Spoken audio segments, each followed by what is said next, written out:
그저께 우리가 마음에 대해서 이야기했습니다. 바로 우리가 현재 생각하고 있는 마음입니다. 현재 우리가 쓰고 있는 마음은 전부 망심입니다. 진짜가 아닙니다. 마음이 아닙니다. 경전에서 우리에게 알려줍니다. 부처님께서 수보레에게 말씀하셨습니다. 과거심은 이미 지나가서 존재하지를 않습니다.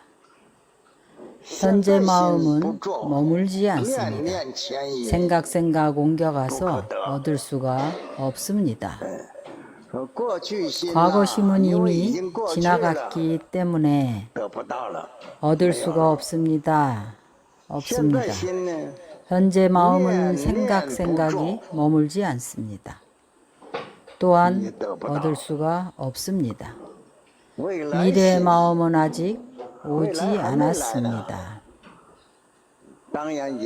당연히 또한 얻을 수가 없습니다.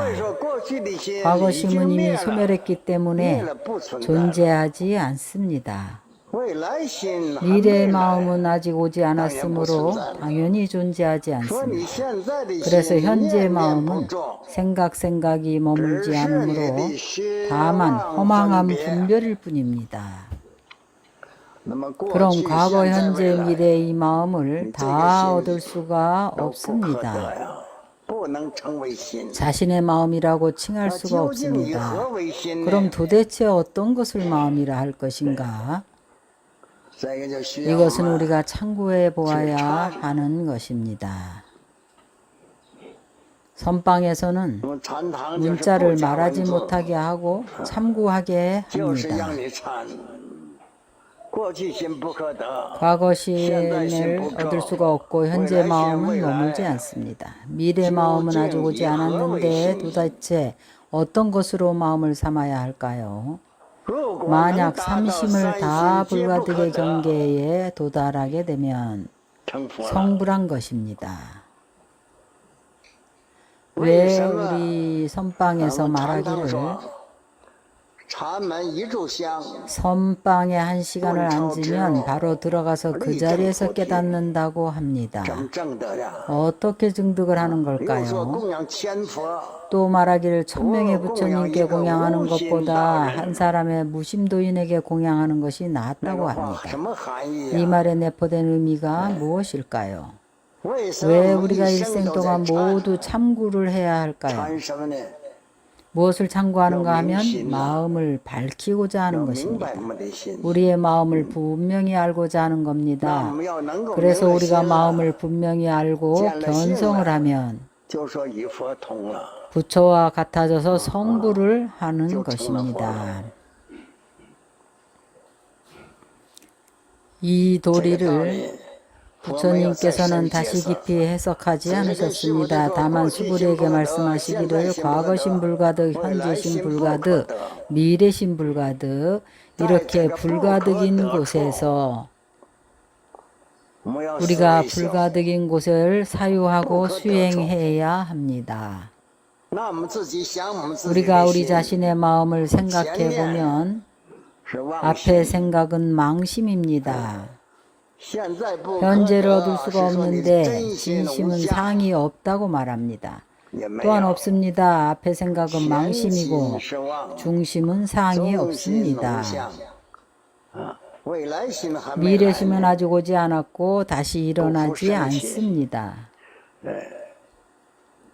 이 문제는 우리에게 수행을 하라고 합니다. 문자를 여의지 않습니다. 문자 위에서 생각하지 마십시오.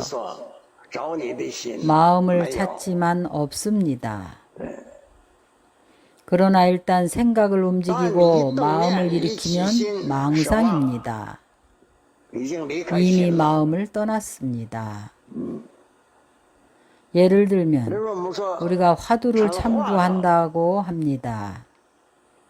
이 화두에 대해서 해석을 해보겠습니다. 어떤 것을 화두라고 하는가?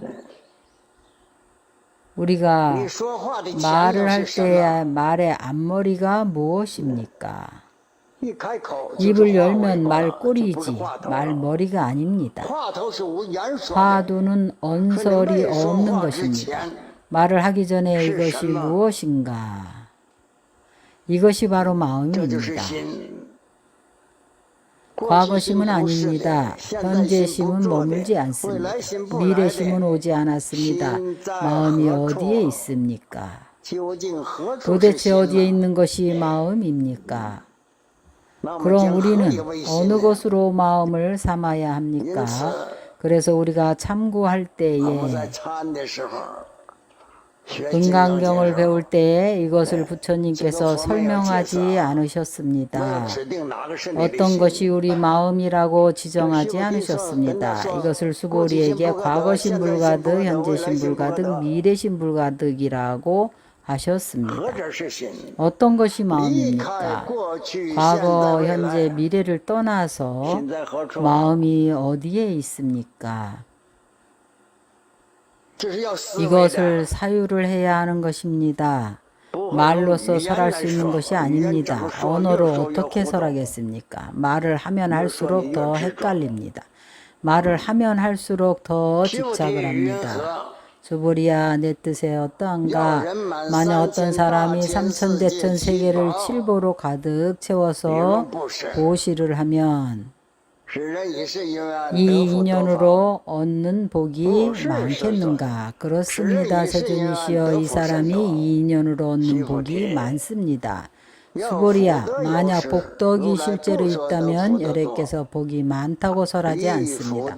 복덕이 없기 때문에 여래께서 얻는 복이 많다고 설하신 겁니다. 이 단락의 경문은 앞의 문장을 바로 이어서 설한 것입니다. 기왕의 삼심을 다 얻을 수가 없다면 우리가 닦을 공덕이 어디에 있겠습니까? 얻을 복덕이 있을까요? 없을까요? 삼심을 다 얻을 수가 없습니다. 그럼 우리가 보시를 하거나 혹은 독경을 하고 절을 하고 참법 기도를 하는 것이 다 마음을 의지해서 하는 것이 아닙니까? 마음을 얻을 수가 없다면 복덕 또한 없는 것입니다. 그래서 부처님께서 중생들이 단견에 떨어질까봐 걱정을 하셔서 단이라는 것은 모든 것을 다 단절해서 없애는 것입니다. 부처님께서 수불에게 말씀하시기를 비록 삼심을 얻을 수가 없지만 만약 어떤 사람이 삼천대천 세계를 칠보로 가득 채워서 보시를 하면 이것은 보시의 상을 말하는 것입니다. 이 사람이 이 인연으로 얻는 복이 많겠습니까? 이것은 앞에 문장을 해석해서 설명합니다. 우리가 어떤 일을 하더라도 마음에 힘이 지배가 없으면 할 수가 없습니다.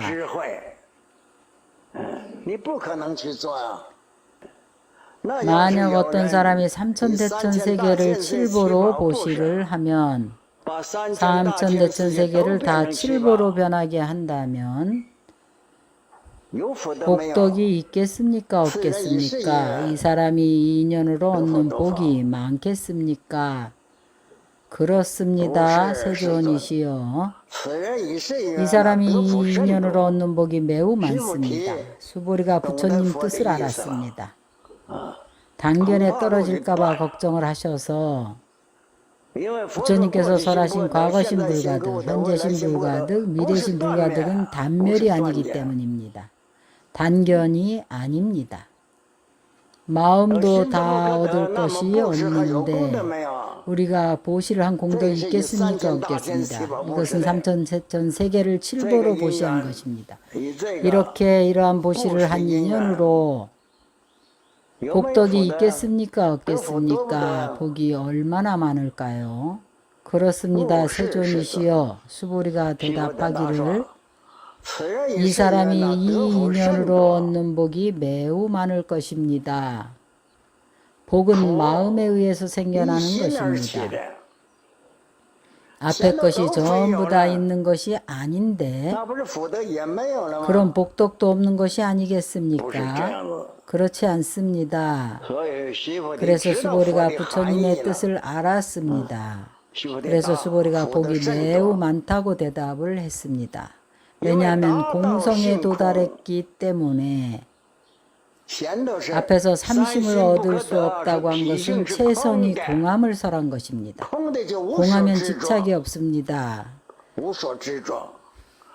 집착이 없는 모든 보시의 복덕이 더 큽니다.